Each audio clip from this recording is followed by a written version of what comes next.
To the video, just gonna be a quick one today. No micro update yet. Things are happening to that, but I'm not going to show you yet until I've got the bits.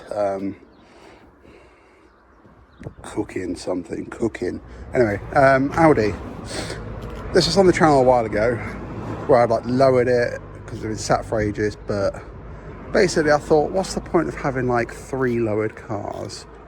And when I was maybe 18 or 19, my first car was a Lupo. I had it lowered and then I lifted it and it was great fun. So I thought, fuck it, I'm going to do it to this. So that is what I've done. Got it MOT the other day and already tested it out, as you can tell by how muddy it is.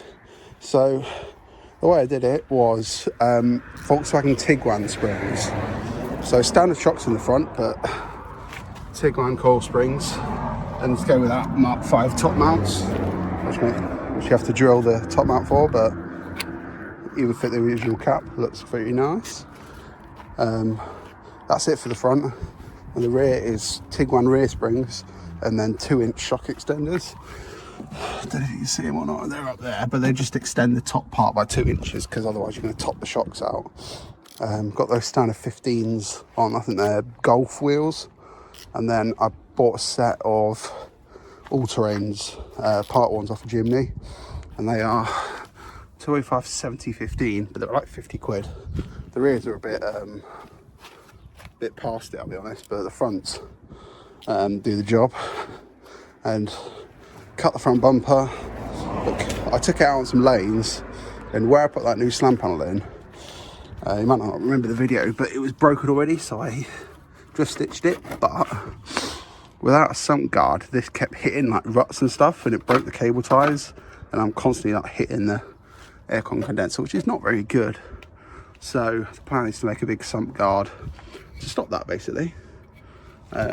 Yeah, not really done much else. I had to fix a few bits for the MOT. Wiring in another horn button, which is like under there. Steering wheel back in. Flash a standard mat back on it, so it's not got a smoke map anymore. And it passed emissions. And yeah, raided the battery bin at work. Found a battery that we'd sold, a scrap one, sorry. I had a bit of juice left in it, so I put that on. It's off a Citroen, I think, EFB battery. Bigger than the standard one, does the job. So yeah, I think it looks so cool lifted, to be fair.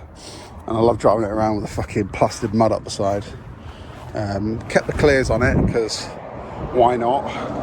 Still got the best sticker, but yeah, I'm making a sump guard. So all I did is I found like a massive piece of cardboard. I'm just marking it out because I've got some aluminium I'm going to make it out of. So it's literally just going to be flat, effectively like that. I'm going to cut that out of the aluminium, try and mount it to the car, and then just trim where and what I need. So pretty much at that point now. The idea is it's going to mount to the subframe below, go round, so like a 45-degree up straight, and then mount to the standard alley crash bar, which is sort of just tucked behind the bumper, and should do the job of protecting the rad pack. Needs a front mount intercooler really, because the side mount intercooler is a bit vulnerable.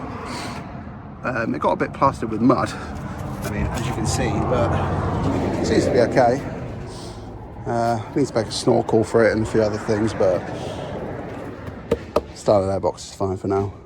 Material I've got is definitely not a road sign, don't worry. Yeah, it's a bit bent at that end. I can't find the other end because we cut it down because it's fucking massive. I cut the micro wing end plates out of this. Basically, got a drill bit. I'm going to try and remove these rivets that hold these kind of U channels on, because we need bigger width. I don't mind a few little holes in the skid plate. So yeah, let's try and get them off. I've got it all marked out. I was thinking of ways to cut this because when I did the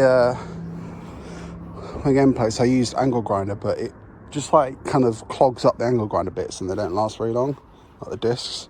So I was really used to it. Someone said they used the wood saw, so I have one of them, and it's fucking going through it like butter. It gives it like a nice cut as well. Obviously you can cut it fairly straight with that as well, which is nice. But yeah, it's going alright. So I've got the little kind of marks there where my bends are going to be. To do the bends, I think I'm just going to mark it out like a nice straight line across and just like run an angle grinder across it to like thin it a bit so it'll bend easier, because I don't have like a I forget what you call it, but it's like a little like a sheet metal bender. You put it in a vise and like a folding table, fuck knows. Yeah, I'm leaving the bent end where it starts to get all shit towards the back, so hopefully I'm gonna try to put it on some flat ground and like kind of hammer it flat a bit, but if not, it doesn't matter too much if the back bits are bent. But I want the front bit where you can see it to be kind of nice and uniform. Started it, but I can't lie, I actually hate how it looks. Like, it literally makes the front end look so low, even though it's not like, well, obviously lower than the rear. Need some spaces for the front. See the front rear arch gap to the front arch gap. It's way off, but that looks so shit. Fuck me. I don't know if I should try.